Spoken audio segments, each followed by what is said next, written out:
What up, my goats? My name's Tote, and welcome back to the channel. I'm glad everybody's here. Go ahead and click the like and subscribe button down below. Now, this is one of our Harry Potter episodes, if you didn't get that by the title. If you haven't watched all the rest of them or know what Harry Potter is, go ahead and start from the beginning, because you're going to be a bit lost if you don't. Anyhow, guys, let's dive on in here. This is the first one I'm going to do on my own because, like I said before, it's just a lot to get me and Stephen B together. It's possible that we'll have guests in the future. We've had a couple people already want to go ahead and, co-host, if you will. But we're going to be reading Harry Potter and the Sorcerer's Stone by J.K. Rowling. This week we are on Quidditch, chapter 11. Oz goes up to 11. If you didn't understand that joke, where have you been? Last week we read the chapter Halloween, and there was a troll in the dungeons. Harry and Ron had upset Miss Hermione Granger, and she was crying in the bathroom, and then they locked a troll in the bathroom with her, and then they realized their mistakes, and they went and zippity-zappity-dooped the troll, and shoved a wand up his nose, and then they got in trouble for it, sort of. But they got rewarded for it because they beat a troll. It's a whole thing. Anywho, we asked you a question last week, and we did have someone answer it correctly. So to Miss... Well, I don't know. I know who it is. I don't know if their username on YouTube is who they are, or if it's like a pseudonym, so I'm not gonna throw that out there. But they won 5 points to Slytherin. All you Ravenclaws, Gryffindors, and Hufflepuffs, you're gonna have to get it together. The question last time was, what is the Gryffindor common room password to get into the common... Why were those words so hard for me to say? That was the question. What was the common room password to get into the Gryffindor corridor? The answer was Caput Draconis. And we learned that from Mr. Percy Weasley, Ron's older brother, and prefect to the Gryffindors. So 5 points to Slytherin. We'll get a total at some point. I do a lot of editing on these, so... Today, this is tea, and it's brought to you by, I think, Celestial. I'm pretty sure. It's apple and cinnamon. It's delicious. That's what it is. Also, they didn't sponsor this. I'm just drinking the tea. I pay them. So, this week... You'll need another question. So I was supposed to bring sausage with me, and I didn't. We don't have any. I planned to. We had some, then I didn't record it, and then we ate it. That's how that worked. Sausage or quaffle waffles. And I don't have either. So, my bad. But if you have sausage, that would be really cool, because it's like the immersive experience. They're supposed to eat some sausage for breakfast in this one. Without further ado, let me show you the cover art. Get you into it here.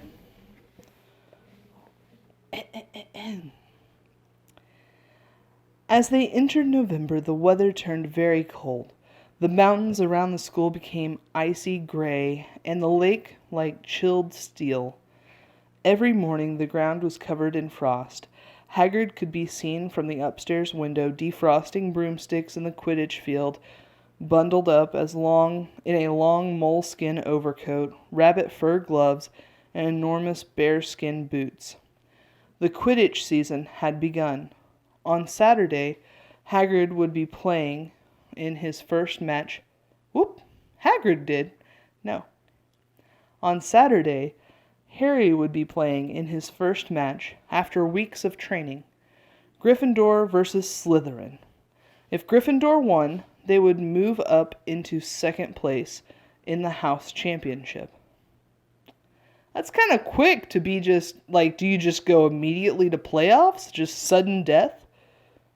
Hardly anyone had seen Harry play because Wood had decided that as their secret weapon, Harry should be kept, secret. But the news that he was playing Seeker had leaked out somehow, and Harry didn't know which was worse. People telling him he'd be brilliant, or people telling him they'd be running around underneath him holding a mattress. That's quite nice. I think that would be, a little bit rude, but in the long run, nice. It was really lucky that Harry had now Hermione as a friend. He didn't know how he'd have gotten through all of his homework without her. What with all the last-minute Quidditch practice Wood was making them do, she had also lent him Quidditch Through the Ages, which turned out to be a very interesting read. Harry learned that there were 700 ways of committing a Quidditch foul, and that all of them had happened during a World Cup match in 1473. That Seekers were usually the smallest and fastest players, and that most serious Quidditch accidents seemed to happen to them. That although people rarely died playing Quidditch, referees had been known to vanish and turn up months later in the Sahara Desert. That's oddly specific. Hermione had become a bit more relaxed about breaking rules since Harry and Ron had saved her from the mountain troll, and she was much nicer for it. The day before Harry's first Quidditch match, the three of them were out in the freezing courtyard during break, and she had conjured them up a bright blue fire that could be carried around in a jam jar. They were standing with their backs to it, getting warm, when Snape crossed the yard. Harry noticed at once that Snape was limping. Harry, Ron, and Hermione moved closer together to block the fire from view. They were sure it wouldn't be allowed. Unfortunately, something about their guilty faces caught Snape's eye. He limped over. He hadn't seen the fire, but he seemed to be looking for a reason to tell them off anyway. "What's that you've got there, Potter?" It was Quidditch Through the Ages. Harry showed him. "Library books aren't to be taken out of the school," said Snape. "Give it to me. 5 points from Gryffindor." "He's just made that rule up," Harry muttered angrily as Snape limped away. "Wonder what's wrong with his leg." "Don't know, but I hope it's really hurting him," said Ron bitterly. The Gryffindor common room was very noisy that evening. Harry, Ron, and Hermione sat together next to a window. Hermione was checking Harry and Ron's charms homework for them. She would never let them copy "How will you learn?" But by asking her to read it through, they got all the right answers anyhow. Anyway, Harry felt restless. He wanted Quidditch Through the Ages back, to take his mind off of his nerves about tomorrow. Why should he be afraid of Snape? Getting up, he told Ron and Hermione he was going to ask Snape if he could have it back.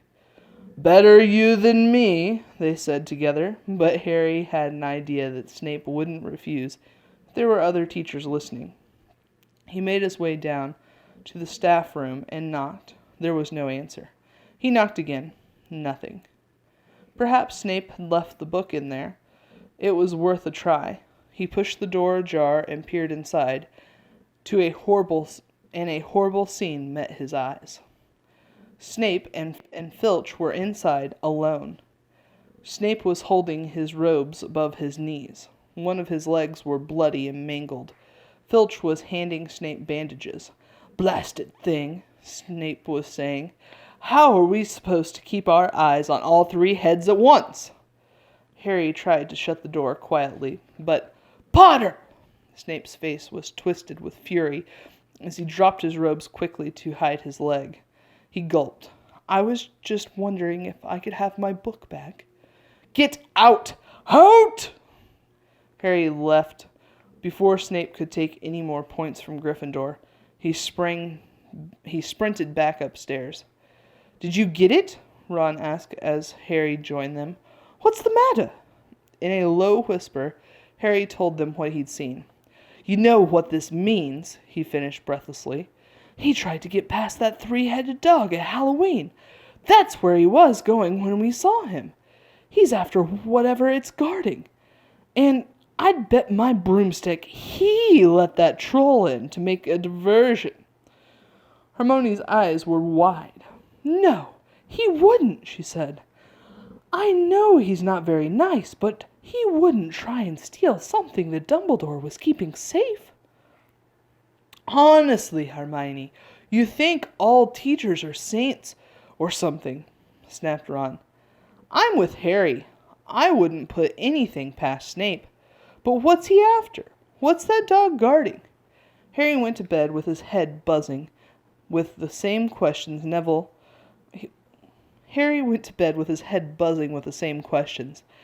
was snoring loudly, but Harry couldn't sleep. He tried to empty. Why would that make Harry able to sleep? Neville was snoring loudly, but Harry couldn't sleep. Oh, I guess Neville could sleep. I don't know. Doesn't make a lot of sense. Whatever. He tried to empty his mind. He needed to sleep. He had to. He had his first Quidditch match in a few hours. But the expression on Snape's face when Harry had seen his leg wasn't easy to forget. The next morning dawned very bright and cold. The great hall was full of the delicious smell of fried sausages. And, oh look, my laundry's done. I hope you guys can hear that, or I'm just weird and dancing for no reason. Full of sausages, fried sausages, and cheerful chatter of everyone looking forward to a good Quidditch match. "You've got to eat some breakfast." "I don't want any." "Just a bit of toast," wheedled Hermione. "I'm not hungry." Harry felt terrible. In an hour's time, he'd be walking onto the field. "Harry, you need your strength," said Seamus Finnegan. "Seekers are always the one to get clobbered by the other team." "Thanks, Seamus," said Harry, watching Seamus pile ketchup on his sausages. By 11 o'clock, the whole school seemed to be out in the stands around the Quidditch pitch. Many students had binoculars. The seats might be raised high in the air, but it was still difficult to see what was going on sometimes. Ron and Hermione joined Neville, Seamus, and Dean, the West Ham fans, up in the top row. As a surprise for Harry, they had painted a large banner on one of the sheets Scabbers had ruined. It said, "Potter for President," and Dean, who was good at drawing, had done a large Gryffindor lion underneath. Then Hermione had performed a tricky little charm so that the paint flashed different colors. Meanwhile, in the locker room, Harry and the rest of the team were changing into their scarlet robes. Slytherin would be playing in green. Wood cleared his throat for silence. "Okay, men," he said. "And women," said Chaser. Wait a second, weren't they just Ooh, very progressive school. "And women," said Seeker Angelia Johnson. "And women," Wood agreed. "That is it." And women, Wood agreed. "This is it. The big one," said Fred Weasley. "The one we've all been waiting for," said George. "We know Oliver's speech by heart," Fred told Harry. "We were on the team last year." "Shut up, you two," said Wood. This is the best team Gryffindor's had in years. We're going to win. I know it. He glared at them all as if to say, or else. Right. This time. Good luck, all of you. Harry followed Fred and George out of the locker room and hoping his knees weren't going to give way, walked onto the field to loud cheers. Man, that would be... would you feel butterflies of excitement, or would you, like, pee your pants? You know? Like, fear. I thought the first time I gave a speech, I thought it was going to be, like, exciting. And I got uber butterflies the second the spotlight hit me on stage. I saw how many people there were.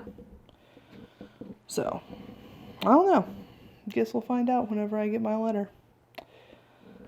Madam Hooch was refereeing. She stood in the middle of the field waiting for the two teams, her broom in hand.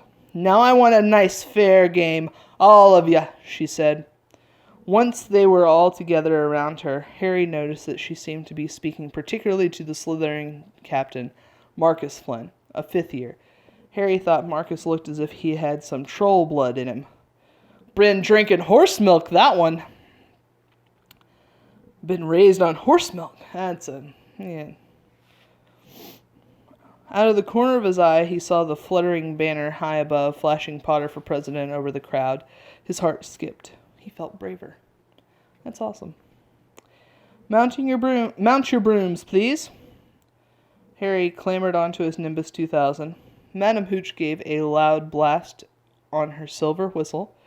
15 brooms rose up in the air, high into the air. They were off, and the quaffle is taken immediately by Angelia Johnson of Gryffindor. What an excellent chaser that girl is, and rather attractive, too. Jordan! Sorry, Professor. The Weasley twins' friends, Lee Jordan, was doing the commentary for the match, closely watched by Professor McGonagall. And she's really belting along up there. A neat pass to Alicia Spinnet, a good find of Oliver Woods last year, only a reserve. Back to Johnson, and no, the Slytherins have taken the quaffle. Slytherin Captain Marcus Flint gains the quaffle, and off he goes. Flint flying like an eagle up there. He's going to... No! Stopped by an excellent move by the Gryffindor's keeper, Wood, and the Gryffindors take the quaffle. That's chaser Katie Bell of Gryffindor there. Nice drive around Flint, off up the field, and ow! That must have hurt. Hit in the back of the head by a bludger. Quaffle taken by a Slytherin. Quaffle taken by a Slytherin. That's Adrian Pusey speeding off towards the goalpost, but he's blocked by a second bludger, sent his way by Fred or George Weasley, can't tell which. Nice play by the Gryffindor beater. Anyway, and Johnson's back in possession of the quaffle, a clear field ahead, and off she goes. She's really flying, dodges a speeding bludger. The goalposts are ahead. Come now, Angelia. Keep her... Oh... The goalposts are ahead. Come now, Angelia. Keeper belt. She dives. Misses. Gryffindor scores! Gryffindor cheers filled the cold air with howls and moans from the Slytherins. Bludger's up there moving along, Hagrid. Bludge up there. Move along. Hagrid! Ron and Hermione squeezed together to give Hagrid enough space to join them. Been watching from me hut, said Hagrid, patting a large pair of binoculars around his neck. But it isn't the same as being in the crowd. No sign of the snitch yet, eh? Nope, said Ron. Harry hasn't had much to do yet. Keep out of trouble, though. That's something, said Hagrid, raising his binoculars and peering skyward at the speck that was Harry.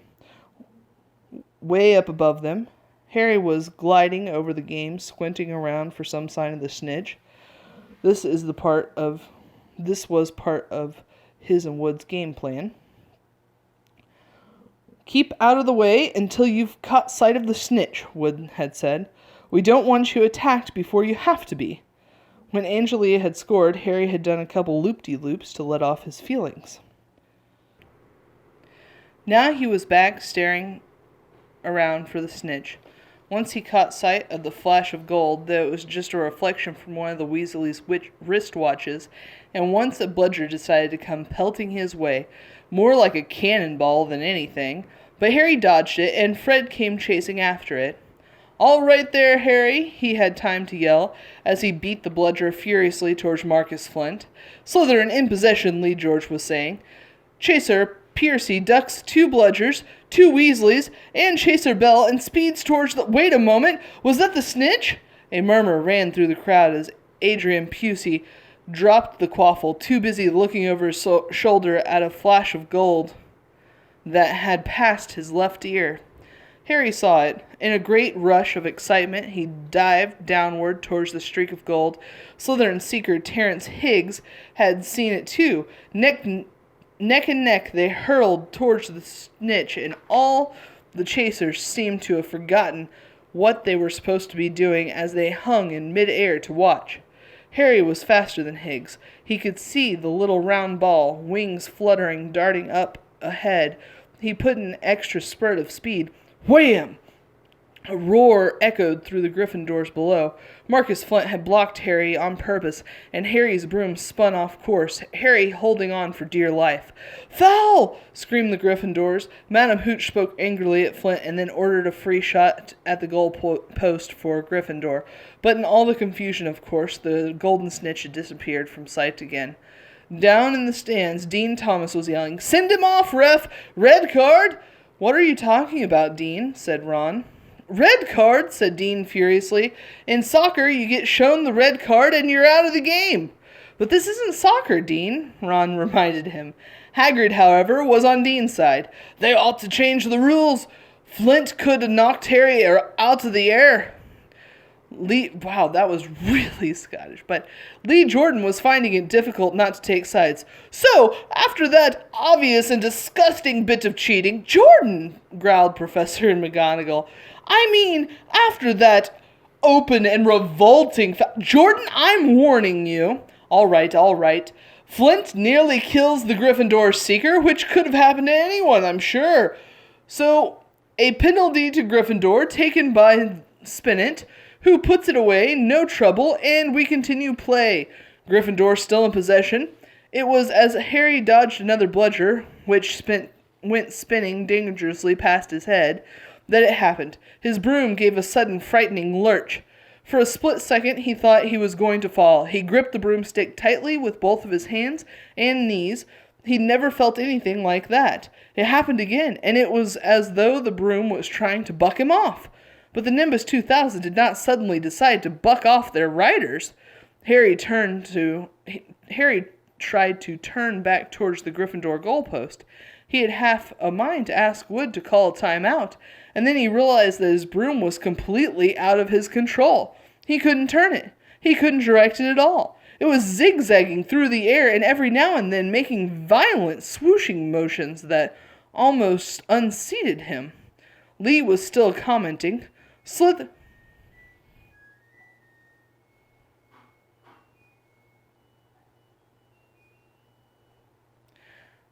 The other part of my laundry is done. Slytherin in possession. Flint with the quaffle. Passes to Spinnet. Passes to Bell. Hit hard in the face by a bludger. Hope it broke his nose. Only joking, Professor. Slytherin score. Oh no. The Slytherins were cheering. No one seemed to have noticed that Harry's broom was behaving strangely. It was carrying him slowly higher away from the game, jerking and twitching as it went. "Don't know what Harry thinks he's doing," Hagrid mumbled. He stared through his binoculars. "If I didn't know better, I'd say he's lost control of his broom. But he couldn't have." Suddenly, people were pointing up at Harry all over the stands. His broom had started to roll over and over, with him only just managing to hold on. Then the whole crowd gasped. Harry's broom had given a violent, wild jerk, and Harry swung off it. He was now dangling from it, holding on with only one hand. Did something happen to it when Flint blocked him? Seamus whispered. "Can't have," Hagrid said, his voice shaking. "Can't nothing interfere with a broom except powerful dark magic. No kid could have do that to a Nimbus 2000. At those words, Hermione seized Hagrid's binoculars, but instead of looking up at Harry, she stared frantically, looking through the crowd. "What are you doing?" moaned Ron, gray-faced. "I knew it," she gasped. "Snape! Look!" Ron grabbed his binoculars. Snape was in the middle of standing opposite them. He had his eyes fixed on Harry and was muttering non-stop under his breath. "He's doing something, jinxing the broom," said Hermione. "What should we do? Leave it to me." Before Ron could say another word, Hermione had disappeared. Ron turned his binoculars back on Harry. His broom was vibrating so hard it was almost impossible for him to hang on much longer. The whole crowd was on its feet, watching, terrified. The Weasleys flew up and tried to pull Harry safely into one of their brooms, but it was no good. Every time they got near him, the broom would jump higher still. They dropped lower and circled beneath him, obviously hoping to catch him if he fell. Marcus Flint seized the quaffle and scored 5 times without anyone noticing. "Come on, Hermione," Ron muttered desperately. Hermione had fought her way across the stands where Snape stood, and was now racing along the row beneath him. She didn't even stop to say sorry when she knocked Professor Quirrell head first into the front row. Reaching Snape, she crouched down and pulled out her wand and whispered a few well-chosen words. Bright blue flame shot from her wand into the hem of Snape's robes. It took perhaps 30 seconds for Snape to realize that he was on fire. A sudden yelp told her that she had done her job. Scooping the fire off of him into a little jar in her pocket, she scrambled back along the row. Snape would never know what had happened. It was enough.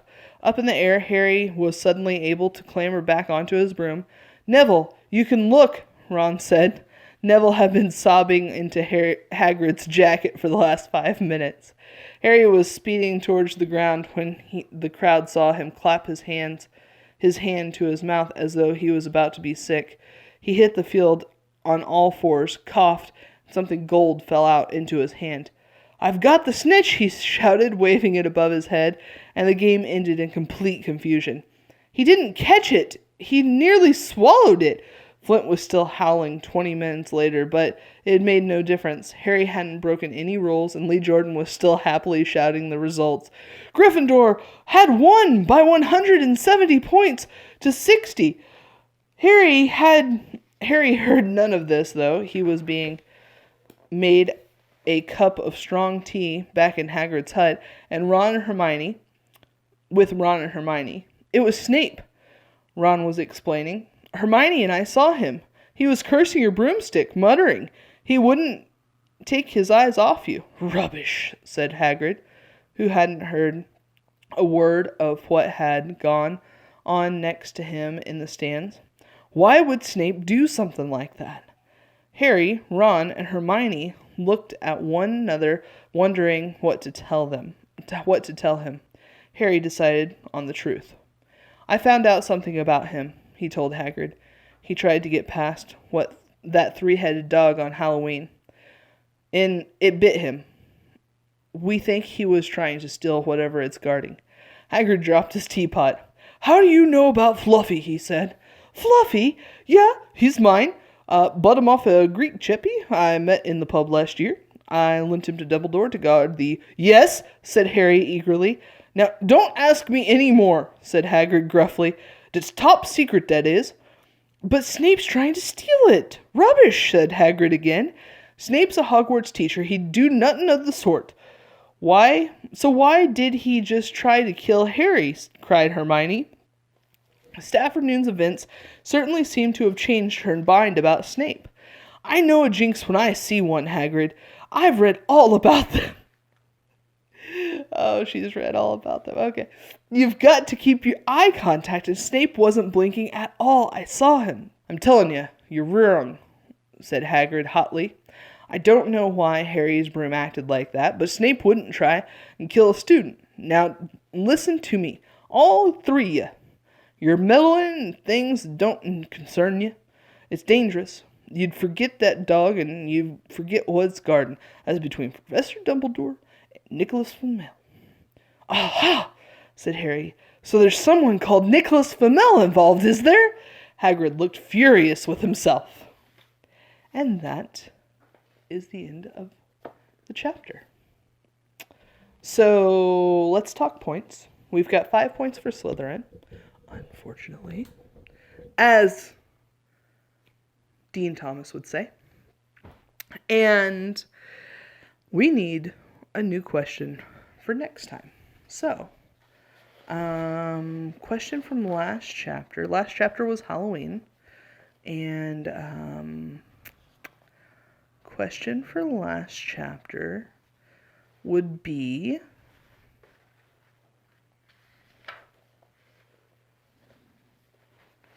what spell did Ron use to detain the troll?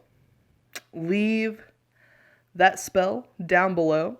Let me know what house you are, what house you want those points to go to. Let's make sure we don't let Slytherin get too much of a lead now. Okay? Okay. Next time we're going to be reading The Mirror of Erised. And next time you'll need to bring, let's see here, some homemade fudge. So I hope you have some just laying around. Every flavored beans will work as well. I'll probably go ahead and get me some of those. Any excuse to pick some of those up at the store is fine by me. And until next time, guys, catch you on the flip side.